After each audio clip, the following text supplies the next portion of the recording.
Assembly budget సమావేశాలకు హాజరు కావాలని వైసీపీ నిర్ణయం తీసుకుంది. గవర్నర్ ప్రసంగానికి మాత్రమే హాజరు కావాలని డిసైడ్ అయింది. గతంలో కూడా గవర్నర్ స్పీచ్ కు హాజరై ఎమ్మెల్యేలు వెళ్లిపోయారు. ఈసారి సమావేశాల్లోనూ అదే స్ట్రాటజీ ఫాలో అవ్వాలని నిర్ణయం తీసుకున్నారు. ప్రజా వ్యతిరేక విధానాలు, ప్రతిపక్ష హోదా ఇవ్వడం లేదని, మిగిలిన బడ్జెట్ సమావేశాలు బహిష్కరించాలని ప్లాన్ చేసింది. గవర్నర్ ప్రసంగానికి హాజరైతే అనర్హత వేటు తప్పించుకోవచ్చని భావిస్తున్నారు వైసీపీ ఎమ్మెల్యేలు.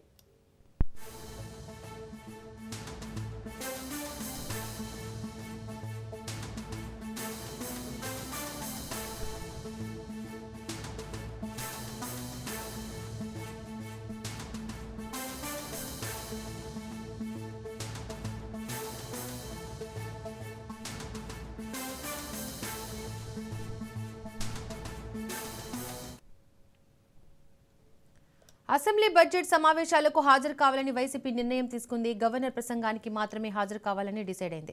గతంలో కూడా గవర్నర్ స్పీచ్ కు హాజరై ఎమ్మెల్యేలు వెళ్లిపోయారు. ఈసారి సమావేశాల్లోనూ అదే స్ట్రాటజీ ఫాలో అవ్వాలని నిర్ణయం తీసుకున్నారు.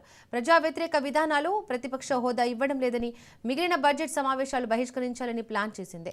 గవర్నర్ ప్రసంగానికి హాజరైతే అనర్హత వేటు తప్పించుకోవచ్చని భావిస్తున్నారు వైసీపీ ఎమ్మెల్యేలు. రైట్, ఇదే అంశానికి సంబంధించి మరింత సమాచారాన్ని మా ప్రతినిధి రమేష్ అందిస్తారు. రమేష్. దీపిక, రేపటి నుంచి ఏపీ అసెంబ్లీ సమావేశాలు ప్రారంభం కాబోతూ ఉన్నాయి. రేపు ఉదయం 10 గంటలకు ఉభయ సభలను ఉద్దేశించి గవర్నర్ ప్రసంగించనున్నారు. ఇక బడ్జెట్ సమావేశాల సందర్భంగా వైఎస్ఆర్ కాంగ్రెస్ పార్టీ ఈ సమావేశాలకు హాజరయ్యే అంశానికి సంబంధించి కీలక నిర్ణయం తీసుకుంది. రేపు ఏదైతే ఉభయ సభలను ఉద్దేశించి గవర్నర్ ప్రసంగిస్తారో, ఈ గవర్నర్ ప్రసంగానికి వైఎస్ఆర్ కాంగ్రెస్ పార్టీకి సంబంధించి ఎమ్మెల్యేలు, ఎమ్మెల్సీలు హాజరు కావాలని నిర్ణయించినట్టు తెలుస్తూ ఉంది.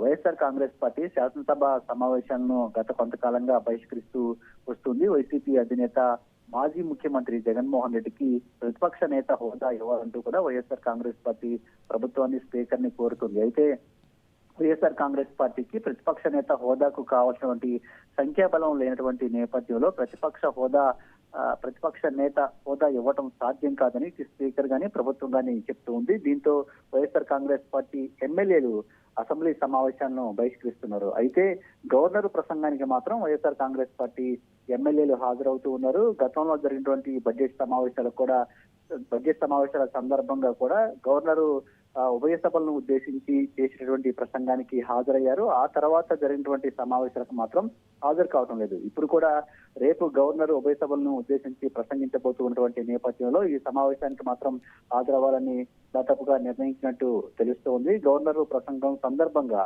రాష్ట్ర ప్రభుత్వ ప్రజా వ్యతిరేక విధానాలపైన తమ నిరసన తెలియజేయాలని వైఎస్ఆర్సీపీ భావిస్తుంది. ముఖ్యంగా ప్రభుత్వ మెడికల్ కళాశాలను ప్రైవేట్ పరం చేసే అంశంతో పాటు ఇటీవల కాలంలో తిరుమల లడ్డు అంశానికి సంబంధించి ఏదైతే ఉద్దేశపూర్వకంగా తప్పుడు ప్రచారం చేస్తున్నారని వైఎస్ఆర్ కాంగ్రెస్ పార్టీ ఆరోపిస్తుందో ఆ అంశానికి సంబంధించి కూడా గవర్నర్ ప్రసంగం సందర్భంగా వైఎస్ఆర్ కాంగ్రెస్ పార్టీ ఎమ్మెల్యేలు నిరసన తెలియజేసే అవకాశం ఉన్నట్లయితే తెలుస్తూ ఉంది. ఈ రోజు సాయంత్రం వైసీపీ అధినేత జగన్మోహన్ రెడ్డి కూడా తాడేపల్లికి రానున్నారు. రేపు ఉదయం పార్టీ ఎమ్మెల్యేలతో ఆయన సమావేశం కాబోతున్నారు. సమావేశం అనంతరం పార్టీ కేంద్ర కార్యాలయం నుంచి శాసనసభకు వెళ్లే అవకాశం ఉంది. ఇక శాసనసభ సమావేశాలకు వైఎస్ఆర్ కాంగ్రెస్ పార్టీ ఎమ్మెల్యేలు హాజరు కానప్పటికీ శాసన మండలి సమావేశాలకు మాత్రం వైసీపీ ఎమ్మెల్సీలు హాజరవుతూ ఉన్నారు. శాసన మండలిలో ప్రభుత్వ ప్రజా వ్యతిరేక విధానాలపైన వైఎస్ఆర్ కాంగ్రెస్ పార్టీ ఎమ్మెల్సీలు పోరాటం చేస్తూ ఉన్నారు. మొత్తంగా గత కొంతకాలంగా అసెంబ్లీ సమావేశాలను బహిష్కరిస్తూ ఉన్న గవర్నర్ ప్రసంగానికి మాత్రం హాజరవుతున్నటువంటి పద్ధతి కూడా ఉంది. గతంలో ఇదే విధానాన్ని అనుసరించింది. ఇప్పుడు కూడా రేపు గవర్నర్ ప్రసంగానికి హాజరు కావాలని నిర్ణయించినట్లయితే తెలుస్తూ ఉంది. Right Ramesh, thank you.